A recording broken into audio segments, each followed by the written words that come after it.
अस्सलाम वालेकुम नाज़रीन। आप देख रहे हैं मेरा यूट्यूब चैनल। मेरा नाम है उमर फराज। उम्मीद करता हूँ आप लोग खैरियत से होंगे। कल एतजाज़ अहसन साहब और खूसा साहब ने चीफ जस्टिस साहब से मुलाकात की है, सुनने में ये आ रहा है। और इस मुलाकात का अहवाल ये है, कुछ यूँ है मुबैना तौर पर, कि एतजाज़ अहसन साहब और खूसा साहब ने एक पिटीशन फ़ाइल कर रखा है फ़ौजी अदालतों के ख़िलाफ़। तो उस पर उन्होंने इस मुलाकात में बातचीत की है। फ़ौजी अदालतें क्या हैं और ये क्या मामला है। 9 मई के बाद हुकूमत और पाक फ़ौज ने या हुकूमत और इस्टेब्लिशमेंट ने ये ऐलानात वाज़ह तौर पर कर दिए हैं कि जो भी 9 मई के वाक़यात में मुलविस है उसको फ़ौजी अदालतों में या उसका ट्रायल जो है वो फ़ौजी अदालतों में किया जाएगा और उनके मुकदमात फ़ौजी अदालतों में चलाए जाएंगे। हालांकि जो फ़ौजी अदालतें हैं वो दहशतगर्दी के ख़िलाफ़ बनाई गई थी, या इनके जो फ़ैसले होते हैं या ये जिस मकसद के लिए होती हैं, ये सिर्फ़ फ़ौजी लोगों के लिए होती हैं जिनके फ़ौज में जो लोग बगावत करते हैं या जो फ़ौज में जिन लोगों के ऊपर मुकदमात बनते हैं, तो उनके कोर्ट मार्शल्स होते हैं फ़ौज के अंदर और इन फ़ौजी अदालतों में उनके मुकदमात चलाए जाते हैं। हालांकि सिविलियन के ऊपर जो मुकदमात होते हैं उनके लिए अलहदा से अदालतें बनाई गई हैं। पूरी दुनिया में भी सिविलियन के लिए जो है वो सिविलियन कोर्ट्स होती हैं, जैसे कि हमारी सुप्रीम कोर्ट है, हाई कोर्ट है, सेशन कोर्ट है, सिविल कोर्ट्स हैं। तो ये जो सारी अदालतें हैं, ये तमाम मुकदमात सिविलियन के ऊपर जो भी बनते हैं, चाहे वो कत्ल के हों, चाहे जो भी हो, चाहे रेप का हो, चाहे झूठ का हो, चाहे जिस चीज़ का, चोरी का भी हो, सारे जो मुकदमात हैं वो सिविलियन कोर्ट में देखे जाते हैं और सिविलियन जजेस भी मौजूद हैं। पाकिस्तान में सिविलियन जजेस और सिविलियन अदालतों की कोई कमी नहीं है, लेकिन उसके बावजूद हुकूमती और इस्टेब्लिशमेंट की जानिब से ये ऐलानात वाज़ह तौर पर किए गए कि जो भी 9 मई के वाक़यात में मुलविस है या जिनका सबूत इनके पास मौजूद है, उनके ट्रायल जो है वो फ़ौजी अदालतों में किए जाएंगे, उनके कोर्ट मार्शल किए जाएंगे। तो इस पर बड़ा शदीद रद्द-ए-अमल आया। काफ़ी लोगों ने इसके ऊपर रद्द-ए-अमल दिया कि सिविलियन को कैसे इन कोर्ट्स में ट्रायल किया जा सकता है। तो एक अजीब बात सामने आई। है भी सही कि सिविलियन लोगों के जो मुकदमात हैं वो फ़ौजी अदालतों में ट्रायल नहीं किया जा सकता, क्योंकि फ़ौजी अदालतें जो हैं वो विदाउट दलाइल चलती हैं। उन्होंने बस मुकदमे का फ़ैसला सुनाना होता है, उनके पास फ़ैसला पहले से ही महफूज होता है और उनको जैसा आर्डर होता है वैसा ही उन्होंने फ़ैसला सुना देना होता है। उन्होंने कोई दलाइल या कोई वकालत या कोई जरा वगैरह नहीं सुननी होती।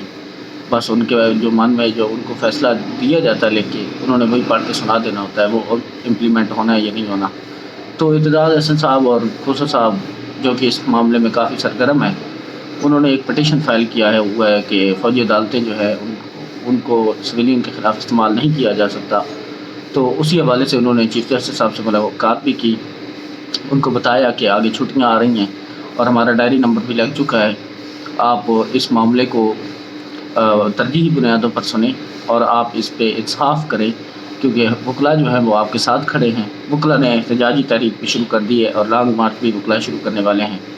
आप जो है वो डट जाएं, आप हिम्मत पकड़ें और सामने आएँ और इंसाफ जो है वो आवाम को मुहैया करें। और इस दरख्वास्त में उन्होंने वाज़ह तौर पर लिखा है कि जो दरख्वास्त गुज़ार है उसका कोई अपना मकसद या मफाद नहीं है, बल्कि दरख्वास्त गुज़ार का ये मकसद और मफाद भी नहीं है कि जो लोग इन चीज़ों में मुलविस पाए गए उनको बिना बेगुनाह साबित करना है, बल्कि वो जो लोग इन चीज़ों में मुलविस पाए गए हैं बेशक उनके ऊपर फ़र्द जुर्म ऐद की जाए और वो सिविलियन कोर्ट्स में की जाए, ताकि उनकी जो है वो अपने मुकदमात की पेशी या उनको मुकदमात को लड़ सकें या वकील कर सकें। अगर फ़ौजी अदालतों में लेके जाएंगे मामलात को तो जो सिविलियन हैं बेचारे वो किधर जाएंगे, उनको तो कोई अपील की भी जो है वो इजाज़त नहीं होनी, तो फिर वो उनका क्या होगा, क्योंकि सिविलियन के साथ ये बिल्कुल ज़्यादती होगी। और पाकिस्तान के आइन में बिल्कुल वाज़ेह है कि दहशतगर्द तंजीमों या उनके नुमाइंदों या फ़ौजी जो भी फ़ौजी बगावत करता है पाकिस्तान फ़ौज में या पाकिस्तान फ़ौज में जो भी करता है रद्दबंद, उसके ख़िलाफ़ मुकदमात जो होंगे वो फ़ौजी अदालतों में होंगे या फ़ौज उनको देखेगी। हालांकि जो सिविलियंस हैं पाकिस्तान के मासूम शहरी हैं उनके ख़िलाफ़ जो भी मुकदमात चलते हैं वो सिविल कोर्ट्स में चलते हैं।